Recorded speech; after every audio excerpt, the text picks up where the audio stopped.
નમસ્કાર, આપ જોઈ રહ્યા છો એબલ ન્યૂઝ 24 વડનગર. વડનગરમાં ચોરી કરતી ટુકડી સક્રિય બની, નથી કોઈ પોલીસનો ડર. વડનગર નજીક વડમાળમાં ચોરે મંદિરમાં ચોરી કરવાની તાળ પાડી.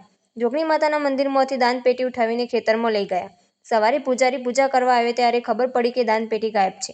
ચોરોએ દાનપેટી તોડીને ₹3,50,000ની રોકડ લઈને રફુચક્કર. એક જ રાતમાં 2 મંદિરને ટાર્ગેટ બનાવ્યા. ગોગા મહારાજના મંદિરમાંથી મંદિરનો દરવાજો તોડીને ચાંદીના 28 નાગ, 8 ચાંદીના 17, કુલ મળીને કિંમત 1 લાખની ચોરી થઈ. અગાઉ પણ વડનગરમાં પેટ્રોલ પંપ ઉપર ચોરી થઈ છતાં પોલીસ પકડવામાં નિષ્ફળ ગઈ છે. હવે જોવાનું એ રહ્યું વડનગર સ્માર્ટ પોલીસ સ્ટેશનમાં ફરિયાદ નોંધવામાં આવી છે. તો શું આ ચોરોને પોલીસ પકડશે ખરી? રિપોર્ટર શૈલેષ ઠાકોર. અમારી ચેનલને શેર કરો, સબસ્ક્રાઇબ કરો, લાઈક કરો. ચોરીનો બનાવ બન્યો કડબાર ગામમાં જોગણી માતાજી. તો તમને આ ક્યારે જાણ થઈ?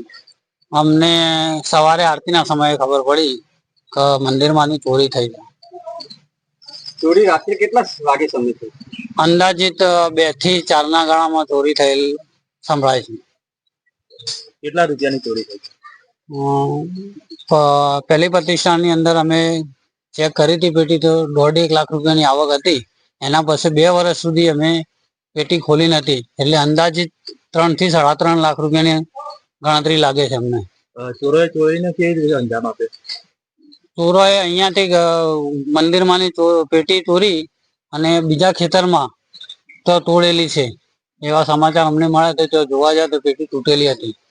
અને અહીંયા બાજુમાં બીજું એક મંદિર છે, એમાં પણ ચોરી થઈ છે. એમાં પણ નાગ અને 17 ચોરી જાય છે. આપના મંદિરમાં પૈસા જેવા બીજી કોઈ? અમારા બીજી તો એવી તો કોઈ પેલી નથી ચોરી થઈ, બાકી પૈસાની પેટી જ ઉઠાઈ જાય છે અહીંયાથી. મંદિરમાં ચોરી કેટલા વાગે થઈ રાત્રે? 1 થી 3 ના ગાળામાં. ચોરોએ જે આ મંદિરની ચોરી કરી તો શાની ચોરી થઈ? 27 નાગ છે રૂપાના અને 17 એમ કરીને 28 નંગ છે. તો અંદાજિત કેટલી ચોરી થઈ છે? 1 લાખની.